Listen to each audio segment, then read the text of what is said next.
তথ্যের ভিত্তিতে যে অভিযান এখানে পরিচালনা করেছে, অভিযানে আমরা কাগজপত্র হিসাবে দেখতে পাচ্ছি 12 থেকে 14 লাখ ডিম। তারপরে আমরা আরো প্রশ্ন করে তাদেরকে বিভিন্নভাবে প্রশ্ন করে প্রকৃত তথ্য জানার চেষ্টা করে হিসাব করে দেখতে পেলাম এটা আনুমানিক 20 লাখেরও অধিক ডিম হতে পারে, যেহেতু আমরা গণনা করতে পারিনি। তাদের সমস্ত কাগজপত্র মিলিয়ে প্রায় আমরা 19 লাখ ডিমের হিসাবটা শেষ পর্যন্ত আমরা পেয়েছি। তবে আমরা ধারণা করছি এটা 20 লাখের মতো হয়ে যেতে পারে এই ডিমের পরিমাণ। তো এই এই এই ডিম আসলে তারা মজুত করেছে বিভিন্ন কারণে। জিজ্ঞেস করায় তারা বললো যে গরমের কারণ, এই কারণ, সেই কারণ, বা বিভিন্ন কারণ আমাদেরকে বললো। তবে আসলে এগুলো কোনো কিছু সত্য বলে আমার কাছে প্রতীয়মান হয়নি। যেটা প্রতীয়মান হয়েছে, নামে এবং বেনামে ডিম রেখেছে, এটির এর প্রমাণ আমরা ইতিমধ্যে পেয়েছি। একজন ব্যবসায়ী এখানে উপস্থিত ছিলেন, এখানে বেশ কয়েকজন ব্যবসায়ী ডিম আছে।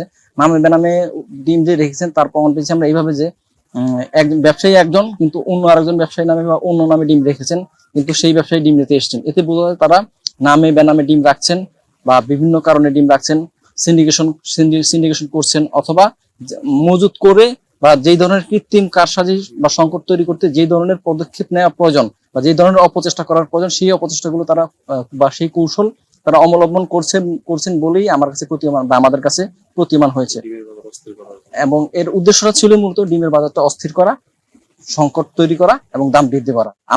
আমরা যেটা দেখতে পেয়েছি যে যেহেতু সংকটটা তৈরি হচ্ছে বা সংকটটা প্রায় নিকটে চলে এসছে, এখন আমরা চিন্তা করতেছি যে এই ডিম তো পচনশীল দ্রব্য, এই পণ্য যদি বাজেয়াপ্ত করা হয় এবং বাজারে যদি সংকটটা আরো ঘনীভূত হয়, সেক্ষেত্রে সমস্যার সম্ভাবনা বা মাত্রা আরো বৃদ্ধি পেতে পারে।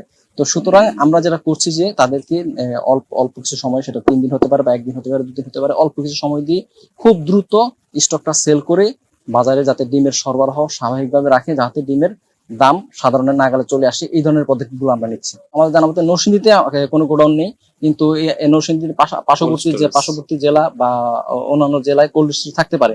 যদি প্রমাণ পাওয়া যায় যে তারা আরো মজুত করছে বা আরো কোল্ড স্টোরেজ ডিম মজুদ আছে কিংবা অন্য কেউ মজুত করছে, তাহলে শুধু নরসিংদী জেলায় তো অভিযান অব্যাহত থাকবে, নরসিংদী সহ সারা বাংলাদেশের সমস্ত জায়গায় অভিযান অব্যাহত থাকবে যাতে ডিমের সরবরাহটা স্বাভাবিক হয়। ডিম মজুত করার জন্য এই মুহূর্তে আমরা জরিমানা করছি না। জরিমানা করা যেতে পারে যদি অধিক মূল্যে, সরকারি যদি কোনো মূল্য থাকে কিংবা তার যদি কোনো দেওয়া থাকে, সেই মূল্যের চেয়ে সেই বেশি মূল্যে বিক্রি করতে চাইলে তখন আমরা জরিমানা করতে যাব।